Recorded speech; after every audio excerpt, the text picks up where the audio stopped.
ini ya, sempat mau ke ini ya, akademinya Ajax ya di Belanda ya. Iya. Waktu di Belanda itu kan, jadi kita dipilih 40 pemain yang Indonesian Football Academy itu disaring lagi dari seluruh Indonesia dipilih 40. Dari 40 itu dipilih 5. Nah, dari yang 5 itu yang bakal dikirim ke Ajax Academy. Nah, setelah itu udah di karantina semua segala macam. Indonesia, duitnya dikorupsi, nggak jadi berangkat. Serius? Maksudnya duitnya dikorupsi? Iya. Duitnya dana yang buat lu orang mestinya pergi ke sana nggak turun atau gimana? Nggak turun. Tahu-taunya kita semua nggak jadi. Welcome to Talk Podcast. Let's talk now. Oke, gua hari ini kedatangan seorang ini mantan pemain bola yang aktif di Amerika. Mungkin kalau kalian yang demen sepak bola nasional, mungkin juga pernah dengar namanya Dipo Alam. Apa kabar, bro? Oh, baik. Apa kabar, bro?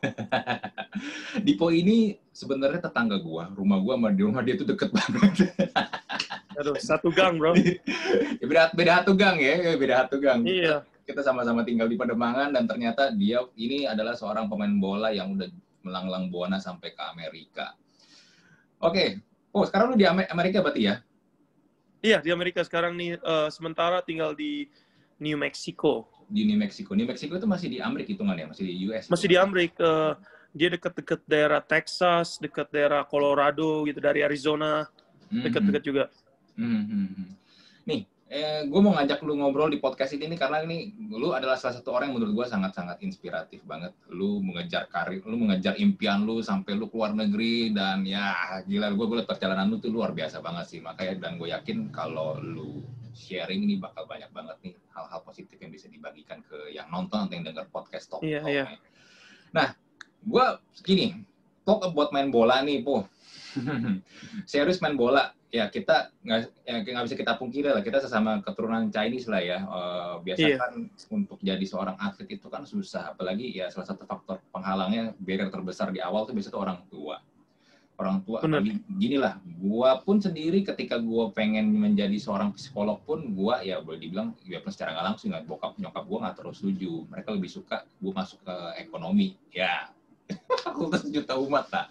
Tapi benar. Tapi lu boleh bilang adalah salah satu anomali gitu loh, karena lu mengejar keinginan lu, passion lu buat bermain bola. Itu orang tua lu memang mendukung atau lu maksa atau gimana sih? Depan enggak sih. Depan kan sebelum serius ya kita main di depan gang gitu, main di jalanan segala macam kan. Ya, tipikal udah mulai main di ya. Jalanan. Iya, main jalanan, main SMP kan, mulai ikut sekolah sepak bola iseng-iseng tiap minggu itu di lapangan Kemayoran kan. Depan-depan ya mereka nggak ada masalah kan, sambil main bulu tangkis, main bola, main basket, main volley kan, nggak serius-seriusnya. Tapi setelah mulai serius itu kan mulai masuk di MBFA lapangan Banteng sebentar, masuk, masih mereka mungkin mikirnya masih ini masih santai-santai lah, masih belum bener-bener mau serius ke sepak bola kan. Udah masih mulai MBFA, cuman terpilih lagi masuk wakilin Jakarta. Nah, pas umur 15 itu udah yang mereka udah mulai ngelihat nih, waduh kayaknya jalannya bener-bener dia mau pilih ke sepak bola. Mulai dari situ mulai agak nggak setuju, karena apalagi mama papa sih oke aja, dia suruh pilih, cuman mama itu kan lihat, apalagi di sekolah aku itu akademi dulu bagus kan, juara 1 kan, kita kan dulu pikirnya sekolah gitu, jadi emang puji Tuhan juga akademi bagus, tapi ya susahnya itu sekarang harus pilih. Nah, setelah mulai memilih itu, mama udah mulai mikir, waduh ini bahaya kalau main sepak bola aja. Mereka selalu liatin atlet-atlet di Indonesia ini nggak didukung kan. Kalau main bulu tangkis oke lah kan, kayak kamu bilang ini, kayak Koko bilang ada keturunan Chinese-nya, masih agak banyak yang keturunan Chinese yang main bola, yang main bulu tangkis kan. Tapi kalau yang main bola itu kan benar pemilihannya itu kan sedikit sekali kan. Ya, betul. Nah, mulai dari situ ya dibilang didukung ya nggak didukung juga, tapi ya kalau saya itu dari dulu kan emang sukanya cari tantangan. Selalu bilang, jadi aku tuh nggak mau menciptakan limitation, nggak mau menciptakan batasan-batasan dalam hidup, karena kalau bisa pasti bisa gitu loh. Ya udah dari situ bangun tidur, kayak mama kan dulu jualan makanan juga di sekolah Sisilia.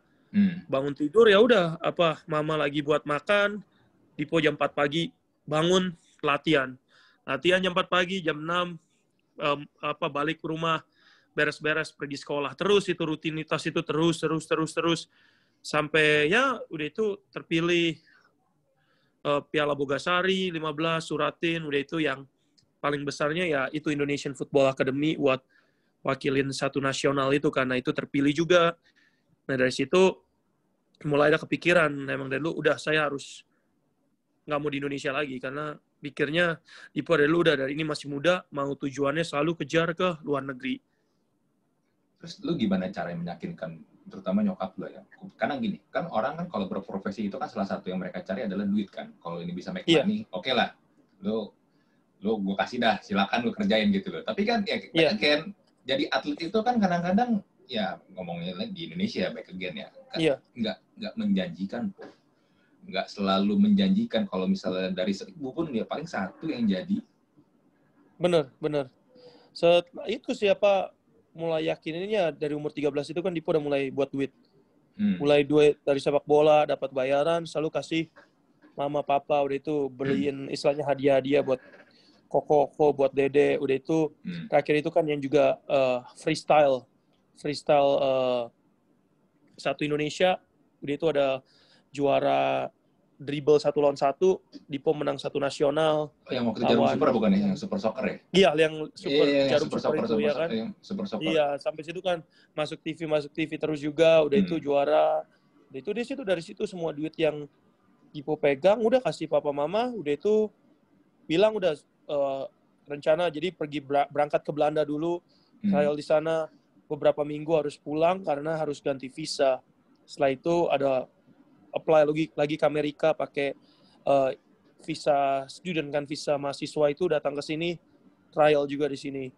Udah di sini masuk, Dipo mulai stay di Amerika. Cuman ya depan ya susah sih buat yakinin papa mama, apalagi pertama kali itu Dipo yang paling pertama keluar negeri sendiri kan, nggak ada teman, nggak ada keluarga, nggak ada siapa-siapa di sini.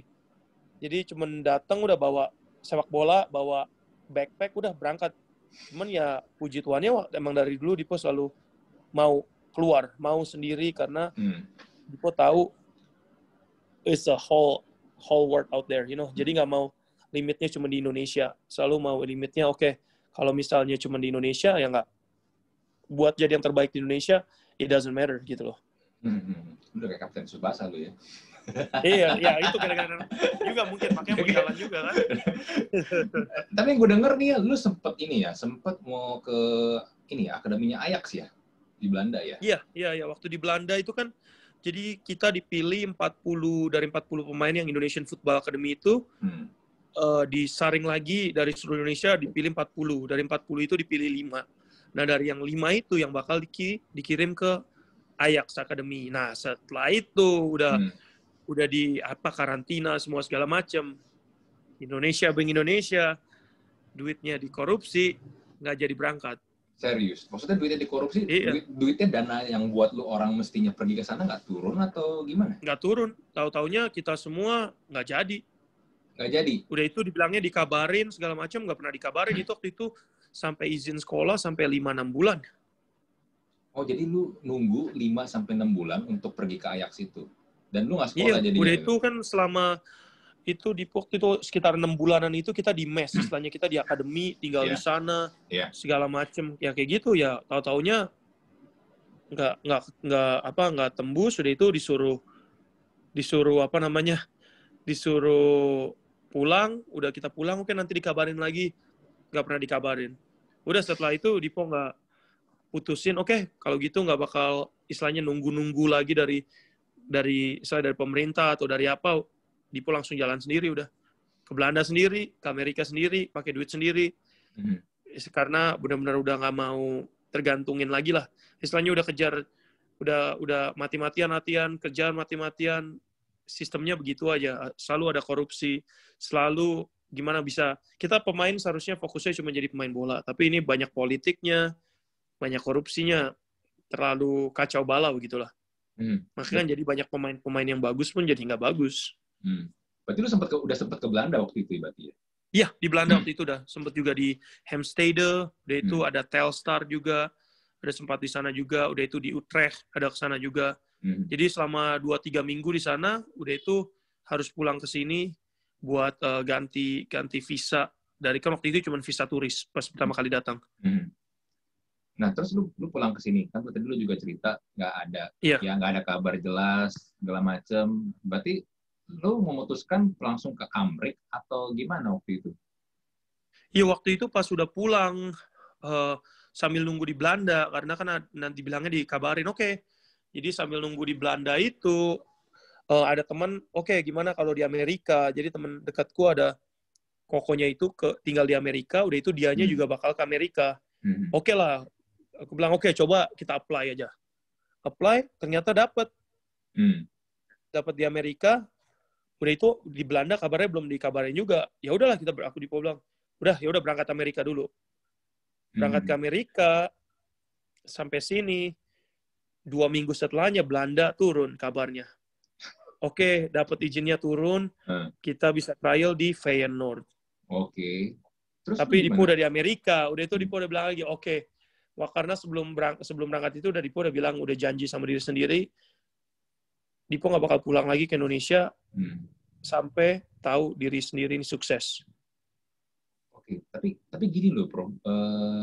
Itu Feyenoord, salah satu tim gede di Belanda gitu loh. Memang gini, kondisinya lu udah di Amerika ya kan. Tapi kenapa lu nggak ambil gitu? Ya waktu itu ya ingatnya Dipo selalu grow up itu kan papa mama selalu berdoa gereja semua kan. Jadi the way I'm looking at it is that time the way like I was just feeling like Dipo ngerasa okay, this is where I belong. Dipo ngerasa Amerika ini promised land. Ini tempat Dipo bakal bertumbuh. Pada waktu itu Dipo kerja cuci piring loh. Oke. Itu Dipo lagi kerja cuci piring karena kan nunggu trial di sini.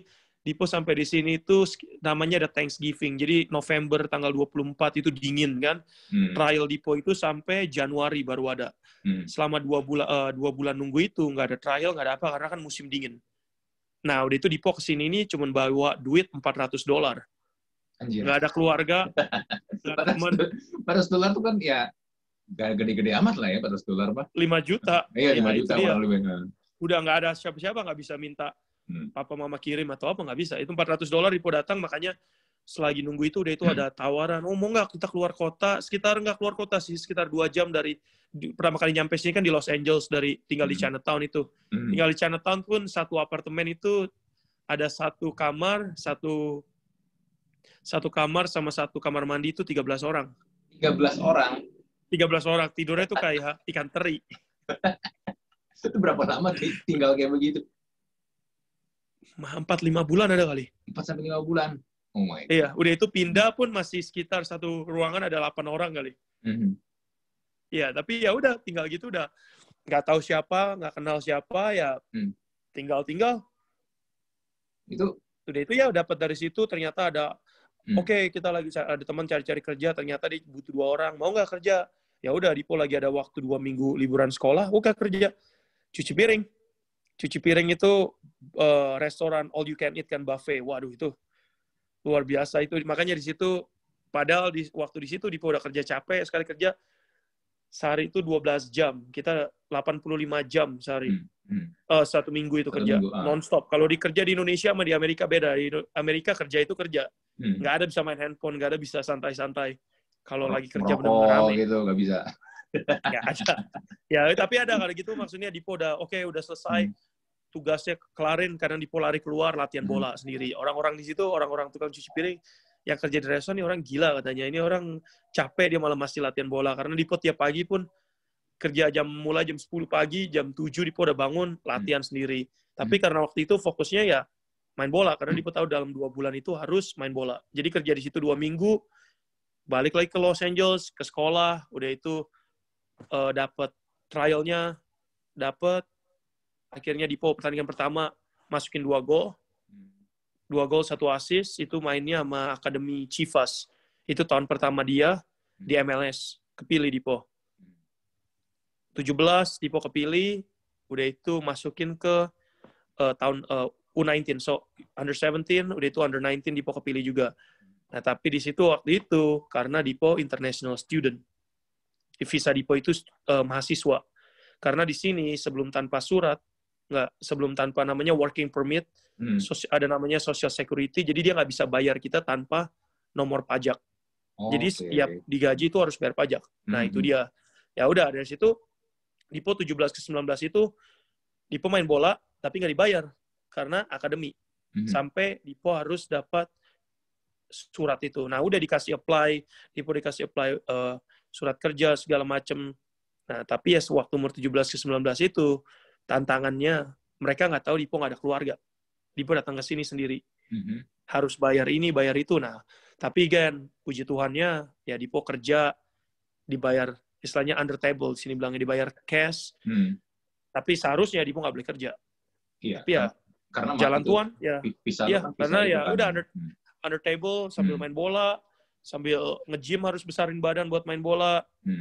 Karena di sini kan more physical. Di Indonesia kurus, tinggi, mau main enak. Kalau di sini semua lebih physical, lebih tabrak-tabrakan, lebih physical mainnya. Eropa kan juga begitu kan. Istilah di sini lebih physical. Makanya kan sekarang pemain-pemain yang under 19 mereka di Kroasia segala macam kan disuruh tambah latihan beban beban badan semua kan. Ya sama di sini juga kayak gitu. Nah, dari situ 17, 19 pelan-pelan ya level Dipo turun. Karena nggak kasih tahu mereka Dipo itu harus kerja setiap hari. Kadang pergi ke latihan bola, kaki Dipo udah nggak kuat lagi. Karena di sini kerja ya berdiri harus berdiri. Nggak bisa lagi duduk. Lu udah kecapean. Terus kalau main bola lagi ya udah nggak tenaga. Benar, itu dia. Tapi ya terus usahain terus 3 tahun itu Dipo kejar, cuman levelnya itu turun terus. Sampai pelatih pun nanya, kenapa kamu kalau latihan ini capek? Padahal depan-depan kan dia bilang, kamu paling semangat. Aku Dipo bisa datang paling pagi, lari sendiri. Cuman di sini udah nggak bisa. Kadang itu udah nggak mau main bola lagi. Kadang benar-benar badan itu udah capek sekali. Cuman ya harus paksa pergi. Jadi main bola lebih kalau dulu main bola itu karena istilahnya passionnya mau main bola terus. Ini main bola jadi kayak kerjaan. Jadi udah kerja, pergi main bola kayak kerja lagi.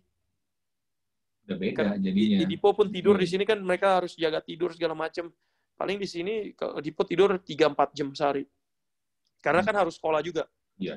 Dipo waktu itu masih sekolah juga. Nggak sakit men kayak begitu. Capek sih benar. Sekarang gitu kayak kalau pikirin lagi sekarang ini gila sih itu. I don't know how I did it. Kayak gini, kayak kemarin itu papa mama ada datang kunjungin, lihat Dipo kerja kan lagi rame-rame toko. Mereka lihat sampai mereka sampai paksain makan dulu. Karena nggak ada waktu makan. Kalau benar-benar rame sekali tuh non-stop sama sekali. Dipo, gue ada pertanyaan nih, tadi gue penasaran juga. Di antara semua negara, kenapa lu pilihnya Amerika gitu, US? Karena ya US itu kan bukan negara bola kan.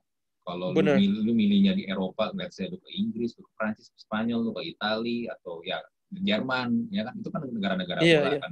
Kenapa lu pilihnya US gitu, yang bukan negara bola? Even sampai sekarang pun bola juga bukan nomor 1 di sini. Bukan nomor 1 di situ kan. Iya. Cuman ya waktu itu bener-bener Dipo ngerasakan waktu itu 2006 ya, itu David Beckham. Iya. Dia datang 2006. Ya. 2000 Beckham ke US atau ke LA Galaxy? Iya, Beckham datang main di MLS, main di LA Galaxy. Bukan 2008 kalau nggak salah. 2006 masih di Madrid, cuy. 2006 masih di Madrid dia. Dipo ke Amerika itu 2006. Pertama kali datang sini 2006. Karena pas Dipo sampai sini itu waktu Beckham datang ke sini dia. Oke, terus?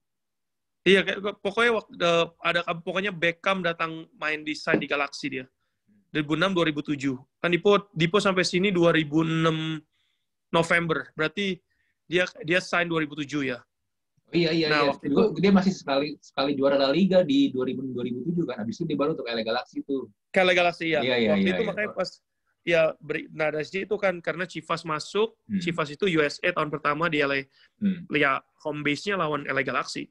Nah waktu Dipo lihat ada kabar Beckham bakal ke Amerika, nah pikir ini Amerika bakal sepak bolanya bakal naik. Udah itu kalau main di Eropa juga kan izin kerjanya susah. Oh, lebih susah ya dibanding ke Amerika? Lebih susah. Makanya kayak Irvin Museng kan dulu juga di Ajax itu nggak bisa juga. Dia akhirnya pulang karena masalah izin kerja juga kan. Iya, izin kerjanya makanya banyak pemain-pemain Liga Inggris juga kan yang ditandatangan dia pasti dikirim ke Jerman. Karena Jerman lebih gampang buat working permit-nya. Pemain bola di loan dulu ya ke luar ya biar rata-rata kayak gitu kan kayak biar dapat kayak semacam warga negaraan kedua ya kalau nggak salah ya. Ada yang kayak gitu. Iya, jadi dia harus di luar gimana aturannya. Tapi ya waktu itu tapi ya sisanya ya karena papa mama kan juga pikir gimana kalau kamu bisa main bola sambil sekolah juga kan karena mikir ada pegangannya lah kasarnya. Ya udah itu kan di Amerika kan emang sekolah istilahnya bagus kan segala macam. Waktu itu Dipo ambil business management juga. Dipo bilang kita coba ke Amerika karena waktu itu kan di Belanda juga masih belum ada kabarnya juga nunggu udah mungkin 2 bulan setelah pulang itu nunggu udah itu Dipo latihan tiap hari kayak gitu udah itu ada tawaran mau nggak masuk Liga Indonesia. Mau nggak, Dipo nggak ambil juga. Aduh, karena nggak mau tanda tangan kan. Cuman waktu itu, ya kalau tanda tangan nggak bisa keluar negeri. Cuman Dipo nggak bisa kabarin mereka, bakal karena mau keluar negeri. Ada beberapa klub waktu itu udah minta, cuman nggak. Jadi Dipo sendiri aja, latihan sendiri, kemana-mana sendiri. Jadi udah benar-benar siapin buat keluar negeri aja. Nah, jadi setelah Amerika itu datang, udah nggak pikir 2 kali. Ambil, pokoknya intinya harus ke luar negeri. Karena dari dulu Dipo pikir nggak mau stay di Indonesia. Lu ini adalah salah satu orang yang unik di antara semua pemain bola profesional yang pernah gue lihat dan gue kenal di Indonesia. Lu adalah yang nggak pernah sekalipun main di Liga Indonesia ya, kalau nggak salah ya. Bener nggak sih? Nggak pernah. Iya, junior aja kan? Iya, junior main aja di paling. Liga Suratin, ya Persija tim. Ya kalau kayak Irfan Bahdim pun ya akhirnya kan dia main di Liga Indonesia juga kan. Walaupun dulu sempat dia main di Liga Jepang, sebelumnya juga di Belanda, ya, dia pernah main di Liga Indo gitu. Dari lu awal mulai profesional sampai akhirnya lu udah pensiun ya lu emang nggak pernah main bola di Liga Indonesia. Iya, tapi ya coba kan beberapa itu kan waktu pulang yang kedua itu kan sempat pulang juga kan lagi yang IPL itu kan pulang udah itu sempat latihan di Arema IPL. Dipo trial di Persebaya, Persebaya, Sriwijaya FC, Persija Jepara. Zaman-zamannya ini ya, liga lagi ya, pecah 2 ya. Pecah 2. Nah, itu dia. Ada ISL, ada IPL. Itu kan, iya, cuman waktu itu ada Arema IPL, udah itu trial Persebaya tapi ada ISL. Cuman ya udah trial semua segala macam ya. Again, Dipo puji tuannya itu karena kan waktu itu green card itu dapat residen tapi nggak bisa stay di Amerika. Itu Dipo udah 5 bulan. Udahlah sama juga Dipo ada istilahnya Tuhan kasih jalan pulang dulu. Pulang dulu urusin paper dulu. Kalau misalnya emang harus balik ke Indonesia lagi balik. Tapi Dipo itu rencananya udah mau main di Liga Indonesia. Rencana udah mau sign di Indonesia. Tapi pas pulang Indonesia di-ban sama FIFA. Iya, itu di-ban kan. Iya, nah udah dari situ udah selesai. Setelah Dipo pulang ke Amerika, Indonesia di-ban udah. No second thought, Dipo udah istilahnya nggak ada pemikiran kedua, Dipo langsung maju ke bisnis, sudah langsung istilahnya nggak fokus ke kejar profesional sepak bola lagi. Berarti dari kepulangan lo yang terakhir itu udah lu balik ke Amerika pun lu juga udah nggak ngejar ini lagi ya? Mau jadi pemain bola. Udah nggak, karena Dipo udah janji. Istilahnya udah janji sama diri sendiri karena in life itu Dipo kadang kita kan lupa banyak orang yang hidup itu istilahnya di circle kan, seperti melingkar dari A, B, C, D balik lagi ke A. Karena nggak fokus. Gitu, karena hidup itu nggak fokus karena mereka lihat kalau misalnya begini A nggak jalan mau ke B jalan ke C. Tapi kadang mereka mau mencoba merangkup semuanya itu karena ngerasa mereka bisa menjalaninya. Tapi menurut Dipo, hidup itu kadang nggak seperti itu. Karena hidup itu kayak gini, banyak orang yang nanya, selalu ditanya, oh kenapa nggak jadi main bola, oh kenapa begini. Dipo ngelihatnya itu, kalau Tuhan bimbing Dipo dari pemain sepak bola, diajarin disiplinnya, karakter dibentuk, semua dari sepak bola. Sekarang dengan kepunyaan Dipo karakter semua yang dibentuk dari sepak bola, sekarang Dipo taruh di bisnis, makanya itu puji Tuhan sekarang bisnis maju terus. Sama juga itu selalu Dipo punya visi kan. Oke, mau visinya di luar negeri, mau visinya main bola, nggak mau di Liga Indonesia, mau kejar mimpi, istilahnya kejar mimpi setinggi-tingginya gitu kan. Sama juga sekarang Dipo taruh di bisnis, punya keyakinan. Banyak di sini misalnya teman-teman atau partner Dipo, oh nggak yakin begini-begini, Dipo jalanin terus, yakinin terus. Puji Tuhan, ini bawa kita ke level yang lebih baik terus, makanya bisnis berkembang terus, hidup Dipo puji Tuhan naik terus, karena selalu punya karakter seperti itu. Dipo selalu punya karakternya itu, nggak boleh hidup itu melingkar. Kalau harus jatuh tapi bangkit lagi lebih. I always say here, like, every setback is a setup of greater comeback. Jadi kalau misalnya kita jatuh satu langkah, itu kayak kita naik, kayak apa bilangnya, bouncing back gitu loh. Jadi kalau misalnya kita jatuh, bouncing back-nya lebih tinggi lagi. Karena setiap kita kejatuhan itu kan pengalamannya lebih berharga.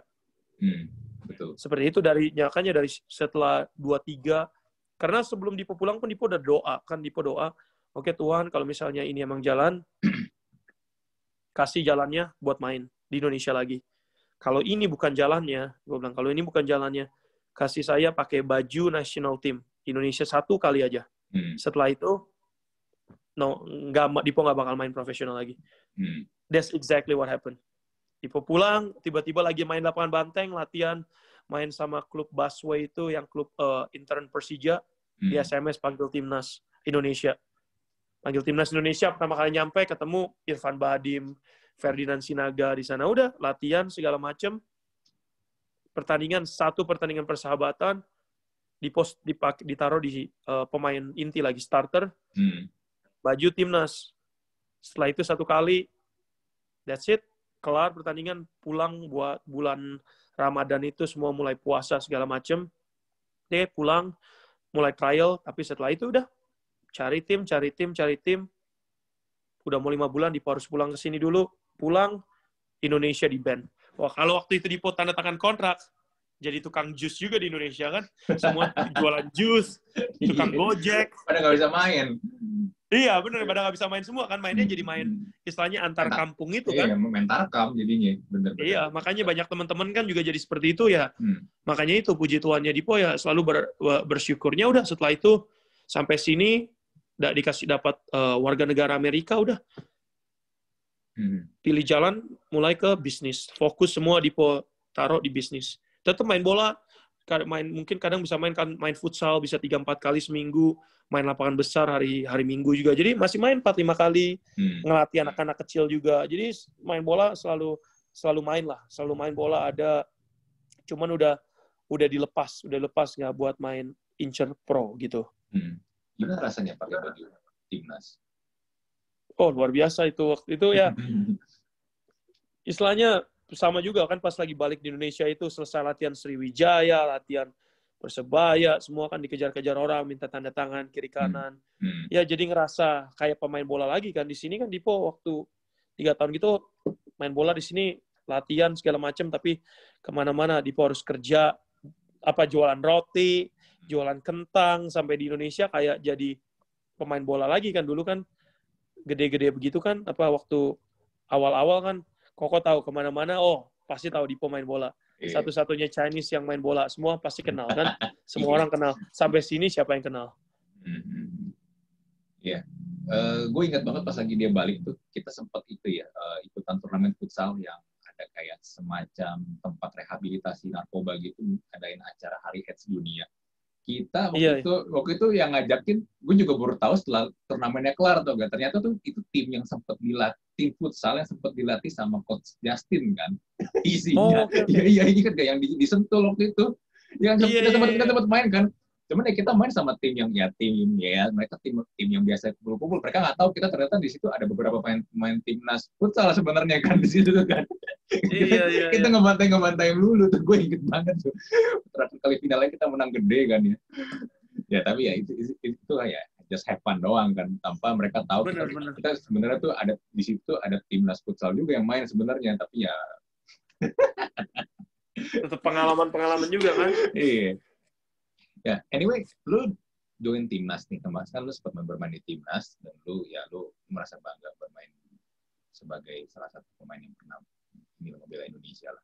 Tapi kan gini, Indonesia itu kan sepak bolanya, gua nggak bisa bilang kita tim yang bagus, walaupun supporternya banyak banget mendukung supaya Indonesia itu bisa maju, tapi ya tetap aja kan tim kita kan ya parah banget lah kalau lu disuruh bermain kan. Sebenarnya menurut lu sebagai pemain bola nih, yang lu memang pemain bola profesional, apa sih masalah di Indonesia sebenarnya sepak bolanya?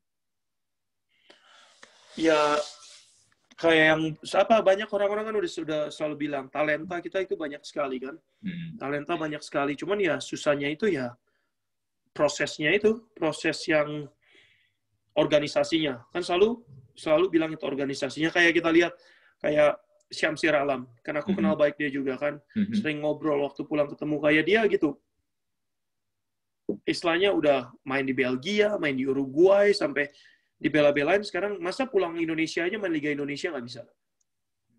Main Liga Indonesia pun nggak bisa masuk dia. Kenapa? Karena bukannya dianya nggak bagus, kualitasnya dia itu udah terasa di dunia. Tapi kenapa pas pulang Indonesia nggak bisa main? Karena selalu nggak didukung gitu. Kayak malah dimusuhin lah kasarnya. Nah, kayak misalnya lihat ini lagi yang... dimusuhin sih? Sorry, kenapa dimusuhin? Karena mungkin nganggapannya kayak pemain-pemain kita lihat nih dia udah main di luar negeri, dia pasti dibanding-bandinginnya, oke, kalau dia main di luar negeri pasti harusnya lebih baik dari sini-sini. Cuman kadang mereka kan tetap harus butuh dukungan. Karena kan main sepak bola itu kan 11. Kayak sama juga kayak misalnya kita lihat Messi kan dibilang, oke, kenapa Barcelona bagus, Argentina nggak bagus.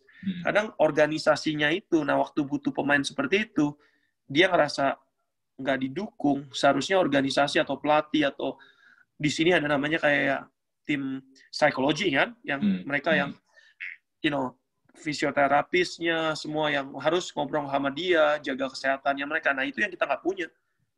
Kita nggak pernah punya itu, organisasinya itu nggak bagus. Sampai sekarang sih udah mulai berkembang karena kan mereka datangin pelatih dari luar negeri kan, pelatih kayak gini yang Sintayong, dia bawa kebiasaan dari Korea bawa ke sini segala macam. Tapi coba lihat waktu pemain itu balik ke klubnya sendiri, nah itu susahnya. Kalau klubnya nggak terapin yang seperti itu ya sama juga.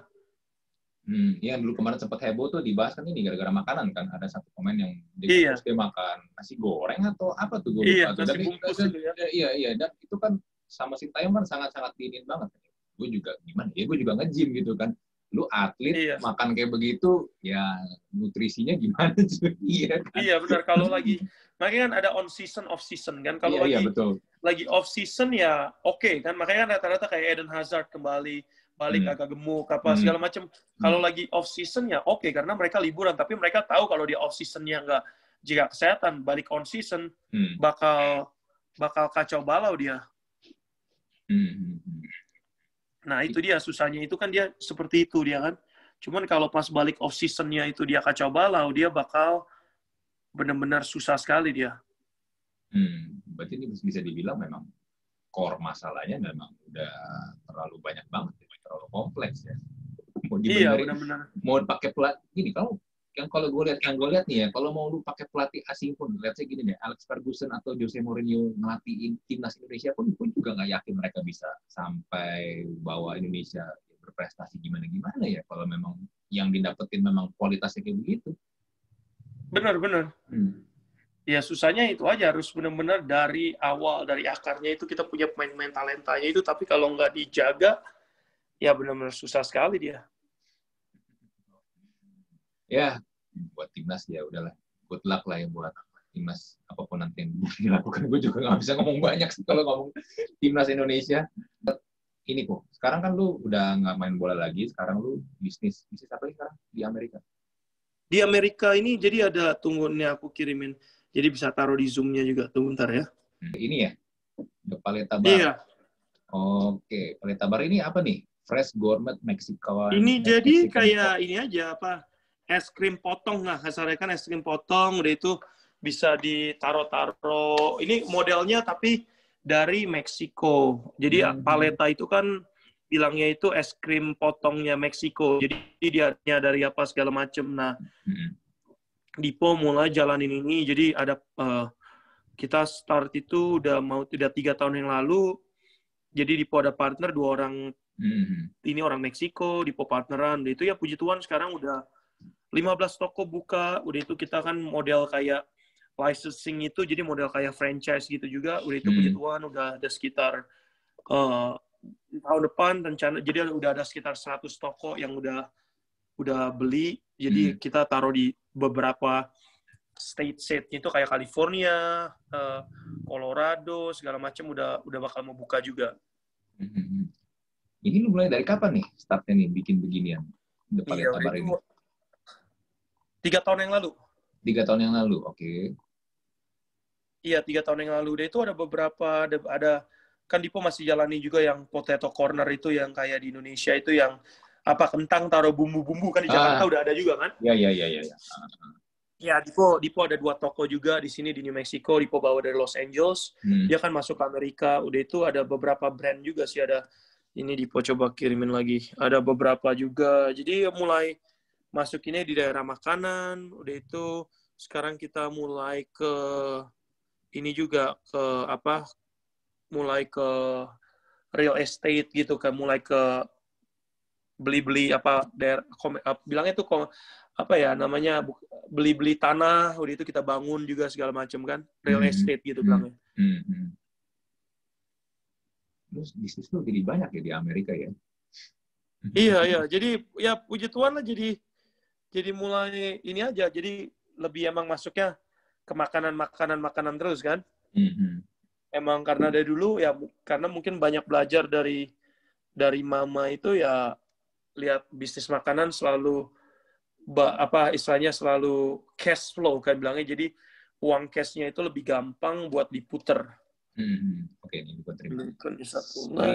Spring rolling itu jadi kita buat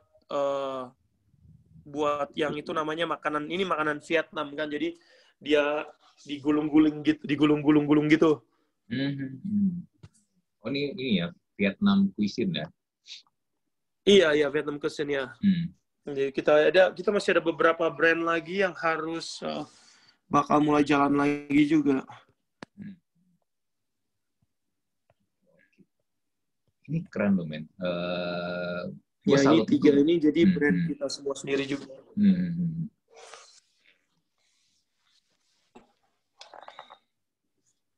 Spring rolling. Oke. Ini keren loh kok. Iya, jadi tuh kayak apa? Kayak gue salut banget sama apa, gorengan-gorengan juga. Gue salut banget sama lu. Lu dari yang struggle, dari cerita lu sempet tidur sekamar 13 orang, kamar mandi cuma 1, sampai akhirnya sekarang lu punya bisnis, dan ya you never give up gitu loh. Lu salah satu contoh orang yang menurut gue tuh luar biasa banget sih. Apalagi lu di luar negeri dan lu start semua tuh sendirian. Itu gimana ya, Po ya? Gue ngeliat sekarang apalagi generasi milenial ke bawah tuh kan suka banyak yang ya sorry to say, banyak yang cepet nyerah kan. Kayak gini deh, gue bikin podcast ini sebenarnya awalnya bertiga. Ya mereka akhirnya satu demi satu ya akhirnya mundur lah. Ya gue juga gak bisa maksain. Karena kan maunya itu susahnya itu kita bukan itu kalau, tapi susahnya itu karena hidup itu kan is about 4 things, tapi mereka kadang hidup itu kan orang kita bilang itu faith, keyakinan kan. Kita ada vision, kita selalu ada, kita ada visinya, kita ada keyakinan, ayo lakuin, kan orang selalu kita mau, ayo lakuin. Tapi rata-rata 2 hal setelah kita dapat keyakinan, kita dapat visi buat melakukannya, nah itu yang berikutnya kesabaran sama persistence, kerja keras. 2 itu yang nentuin antara sukses atau enggak. Iya. Setiap orang pasti selalu ada ide, setiap orang pasti selalu ada keyakinan, setiap orang pasti ada visi. Oke, saya ada visinya gini. Visi misi ada, oke. Tapi kalau nggak ada kesabaran, karena sometimes kan kayak gini, kok build up something, atau kayak di waktu di sini, kayak kita mau main bola lah, nggak mungkin kita baru latihan 1 tahun langsung mau main tim nasional, atau langsung mau di sign kontrak. Kita kan harus tahun latihan caranya nendang, caranya lari, sama juga hidup itu kan seperti itu. Tapi orang-orang gini kayak gini, dia misalnya baru podcast, baru 3 bulan, 4 bulan, oke, kenapa nih nggak sukses? Kadang itu bukan kenapa nggak sukses, kadang harus ambil waktu, harus ada prosesnya dibentuk, sampai kejadian. Kayak gini semua bisnis kan semua sama, hidup itu semua sama. Cuman kadang orang selalu, kita kan di generasinya semuanya maunya sukses instan. Kan lihat Instagram, sosial media, kan lihat, aduh hebat nih. Ada satu hari ini pasang video, went viral. Oke, videonya viral semua segala macam, oke, langsung jadi sukses. Oke, suksesnya 1 hari, 2 hari, setelah itu jatuh, what's the point? Betul. Karena gini loh, orang sering berlomba-lomba ya pengen, wah, gue harus viral. Ini kalau konten gue nih harus viral. Iya. Pertanyaannya begini, setelah lu viral, so what? So what? Then what's next gitu loh. Karena exactly. Kalau lu memang pengen bener-bener terus konsisten, lu kan ya lu harus create konten lagi dong. Benar. Lu harus tetap bikin konten, lu harus mikirin kalau misalnya yang ini berhasil, ini booming, berikutnya apa nih? It's not so easy. It's not easy like that kan kalau mikirnya kayak gitu. Dan kayak tadi lu bilang tentang persisten itu gue juga setuju nih, karena apapun bisnis yang lu bikin, apapun kerjaan yang lu lakukan, ini kan semua lari maraton, bukan lari sprint. Benar. Iya, itu benar dia. Itu ya kok bilang kayak misalnya kan kayak viral video itu bakal menciptakan hype. Ya kan bakal menciptakan kayak istilahnya sensasi kan. Tapi yang harus difokus itu legacy. Kita buat create the legacy, not sensation. Kayak orang-orang itu lebih semangat maunya, okay, we want to be viral, this, that. They're trying to make the sensation, the hype. Tapi kayak kok bilang, what's next? So what's next? Oh, I don't know what else to do. Tapi mereka udah jadi terkenal. That's it. Iya, betul. Dan banyak orang ternyata, yang gue perhatiin ya, banyak orang nggak siap untuk menjadi terkenal. Benar. Karena fondasinya kan nggak benar. Jadi istilahnya kayak kamu menang lotre dari orang miskin jadi orang kaya tanpa ada proses. Jadi nggak punya karakter. Kamu bisa punya uang, punya apa segala macam, tapi nggak ada karakter, nggak ada pemikiran buat menggunakan uang itu, ya hancur. Yang ada maka malah jadi racun. Istilahnya, you cannot expect the blessing to be too big if you're not ready for the blessing. Kita kan kadang, kita doa, saya mau bisnis, saya mau ini, saya mau itu, tapi nggak siap. Bukan jadinya blessing, malah jadinya cursing. Bukan jadinya, istilahnya itu jadi berkat, malah jadi bawa kita ke kehancuran, karena kitanya nggak siap.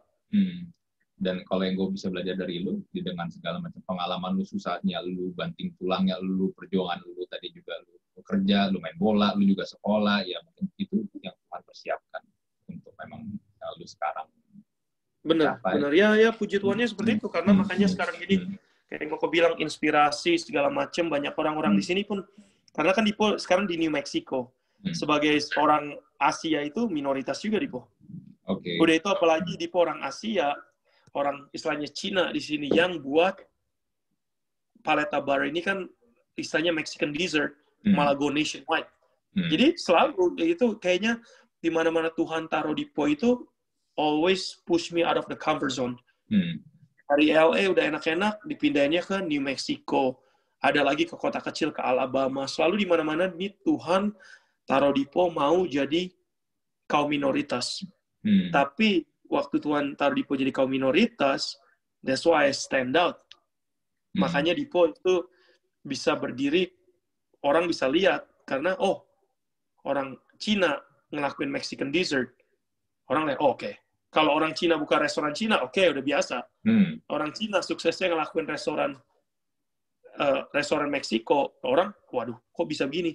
Sama juga, Dipo selalu lihat dari situ, kenapa Tuhan, kalau Tuhan mau Dipo main bulu tangkis, orang Chinese, I can do it. Basketball, orang Chinese juga. Tapi kenapa Tuhan kasih Dipo desire-nya, passion-nya in sepak bola. Itu that's his way for me. Tuhan siapin Dipo buat gambar yang lebih besar gitu loh. Dipo selalu lihatnya seperti itu sih kok, karena sometimes I ask question too, kenapa harus tiap hari udah nyaman itu harus didorong. Udah nyaman didorong. Tapi ya karena seperti ini. Karena Dipo lihatnya gambaran besarnya itu masih di depan gitu loh. This is not me yet. This is like still so much better ahead of me, you know. Karena kan kalau kita jadi stuck itu, kita nggak bakal berkembang. Last question. Siapa sih yang memberikan inspirasi di hidup lo ini? Paling banyak sih Dipo sebenarnya Koko Dipo yang pertama. Kita nggak terlalu banyak ngobrol atau apa Dipo sama dia, cuman titik tolak hidup Dipo itu buat bekerja keras, buat sukses, buat jadi lebih baik itu dari dia. Kan pertama kali dia yang istilahnya mau Dipo main bola, mau Dipo istilahnya bukan main bola, pushing Dipo lah. Jadi selalu nantang Dipo. Kalau Dipo udah main bola, Dipo kira udah main bolanya bagus, ternyata dia selalu tantang Dipo, enggak bagus, harus lebih bagus. Tapi dia istilahnya tough love. Dia selalu ajarin Dipo itu jadi lebih keras, semua segala macam. Karena tanpa dia taruh Dipo semangat di sepak bola sebagai fondasi asal Dipo itu sampai sekarang ini di bisnis, Dipo nggak bakal pernah bisa sampai di sini. Sampai sekarang ini pun kita jarang ngobrol. Mungkin kayak gini ngomong tatap muka gini. Terakhir kali Dipo paling ketemu dia pas waktu di Singapura, itu udah mau 4-5 tahun yang lalu. Tapi setiap hari Dipo, iya. Tapi kita pun ngobrol kayak gini nggak pernah ngobrol setiap hari atau apa. Makanya kadang papa, mama, Koko, atau Dede Dipo itu kadang mereka nggak lihat perkembangan Dipo itu sejauh apa karena mereka nggak ngelihat kehidupan sehari-hari. Tapi setiap kali kalau misalnya yang selalu inspirasi ya selalu startnya dari dia. Jadi dari Koko Dipo yang pertama itu Dirgan, tanpa dia fondasi Dipo itu nggak bakal pernah dibentuk. Dia yang bentuk fondasi Dipo dari awal, buat kerja keras, buat istilahnya dicaci maki segala macam, tapi Dipo tetap bisa maju terus. Sampai sekarang ini pun gini Dipo lihat dia bisnisnya dia apa segala macam, Dipo masih tetap diinspirasi sama dia, Bu. Cuman dengan cara Dipo. Dengan cara Dipo, karena dari kecil kan Dipo selalu orang-orang lihat, Dipo maunya jadi kayak dia kan. Kita selalu lihat kalau Koko lebih tua, kita maunya we wanna be like him, Tapi dia selalu tunjukin Dipo, enggak, ini cara hidup saya, kamu harus cara hidup kamu sendiri. Cara main bolanya dia seperti ini, dia selalu bilang, oke, kalau kamu seperti ini, kamu bakal jadi main bola kayak Koko. Dia nggak maunya cara main bola kamu sendiri. Dari situ dia selalu push Dipo dari kecil. Nah, dari situ mulai terbentuknya Dipo itu dari situ. Oke, Po. Ini luar biasa banget. Gue udah lama banget gak ketemu lu, dan ya you really change, man. Terakhir kali tadi lu bilang kita ketemu terakhir kali 10 tahun yang lalu, lu udah berubah banget, dan dari cara lu ngomong, dari cara lu berpikir, dari cara lu hidup dan berbisnis segala macam, lu udah berubah banget, dan lu jadi orang hebat banget. Lu luar biasa banget. Puji Tuhan ya. Oke, kita akhirin podcast ini. Thank you banget Dipo. Sukses ya di sana. Nanti ya one day kalau gua ke sana kita ketemuan lah. Pasti. Puji Tuhan tahun depan seharusnya Dipo pulang juga, jadi bisa ketemu juga deh. Langsung kita interview in person.